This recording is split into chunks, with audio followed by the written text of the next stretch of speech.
Det vi oplever lige nu, det er, at vores organisering er brudt sammen. De principper, som vi organiserer vores samfund efter, de fungerer ikke længere. Mit navn er Søren Ober Madsen. Jeg er lektor i organisation og ledelse på Universitetet i Sydøstnorge.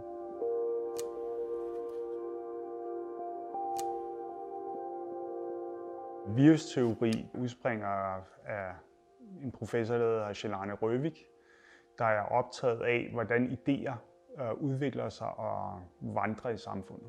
Og han drager nogle paralleller mellem en idé og en virus opfører sig på samme måde. Det vil så sige, at en virus, den kan mutere. Det kan en idé også. De forandrer sig over tid. De kan ligge i dvale. Det kan vi også godt se, at idéer kan i vores samfund. Det kan inkubere. Det vil sige, at der er en hvilingsperiode, hvor den opbygger styrke, inden den bryder ud i lys lue. Den kan begynde at sprede sig til områder, hvor den ikke burde være, netop fordi den kan replikere sig selv. Du skal jo forestille dig, at metaforen det er, at vores samfund er en organisme. Og hvis man kigger på biologien, så vores immunforsvar består af forskellige dele. Vi har en hud. Den holder bakterier og viruser væk. Den har også en bestemt pH-værdi, der gør, at de fleste andre ting kan ikke leve der. Det er kun, hvis der kommer rifter eller sår eller sådan noget, de kan trænge ind igennem det. En anden del af vores immunforsvar, det er slimhinder, hvor at det har et særligt miljø, der simpelthen bekæmper de her ting. Der er de hvide blodlegemer, der aktivt opsøger fremmede legemer for at slå dem ihjel.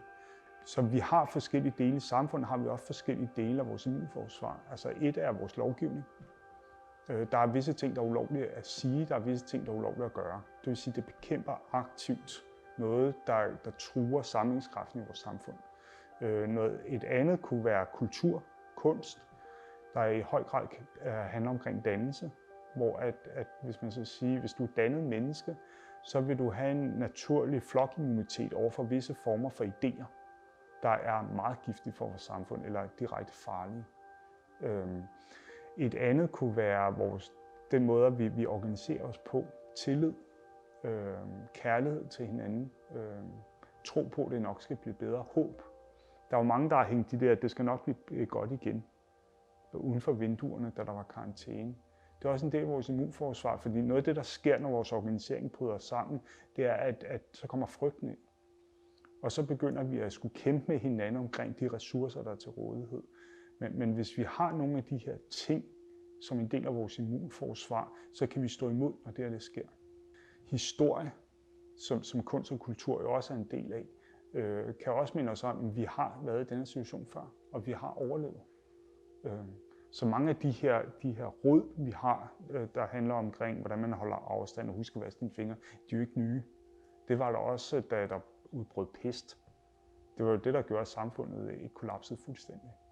Så der er forskellige dele, hvor kunst og kultur er helt klart en del af vores immunforsvar til at modstå denne form for kriser.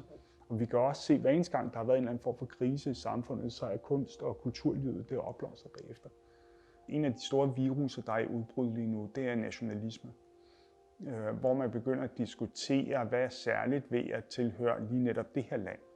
Og hvad vil det så sige, for eksempel at være dansker, modsat at være ikke-dansker? Hvor det er jo en forholdsvis ny idé, så hvis man kigger på medierne bare for 10-20 år siden, så brugte man ikke ordet dansker, der brugte man ordet borger. Så vi begynder at have en idé omkring, at det er noget særligt, for eksempel at være dansk, modsat at være svensk osv. Men det giver også grobund til noget af det, som der også er i nationalismen, noget racisme. En anden af de store idéer, det er omkring sexisme. Nu har vi lige fået samtykkelov. Så hele den her, hvad vil det så sige at være mand, kvinde? Hvordan skal kønnene opføres over for hinanden? Så der er noget, hvis man kigger på, hvad der foregår i vores samfund lige nu, der er rigtig meget diskussion omkring dem og os. Hvad vil det sige at være os, og hvem er dem så? Og hvilke kriterier skal vi lægge ned for at kunne adskille os fra de andre? Det er jo vigtigt at huske på, at en virus er ikke nødvendigvis negativ. Vi er omgivet af viruser, der lever viruser inde i os, der ikke har negativ effekt på os. Og heldigvis er de fleste viruser, de er jo ufarlige for os. Men der er nogle der ikke er særlig gode, som f.eks. covid-19 eller Ebola. Så det immunforsvaret gør, det er, at vi lærer. Vi husker. Og det er der, hvor at når der udspringer en krise, så nogle gange har vi tendens til at glemme, hvor meget vi egentlig kan. Og jævnfør det, at vores organisering bryder sammen, de gamle principper, vi kører efter, kan ikke længere virke, så bliver vi nødt til at opfinde nogle andre principper. Men det, at vi er i stand til at lære på den måde, det gør, at vi styrker vores samfundsmæssige immunforsvar. Og det er alt lige fra, skal vi have lære af værnemidler?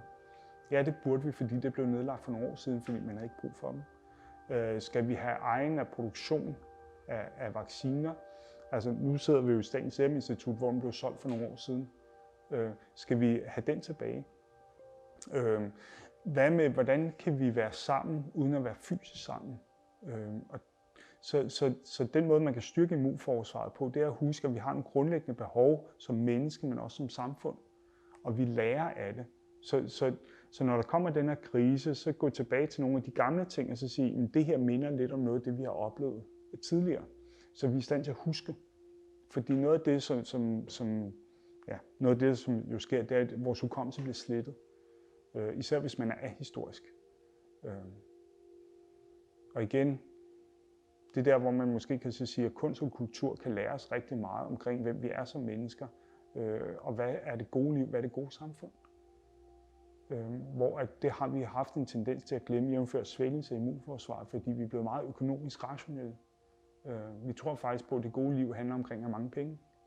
Men man græder også i kælderne i de store bygninger, eller i de store villaer.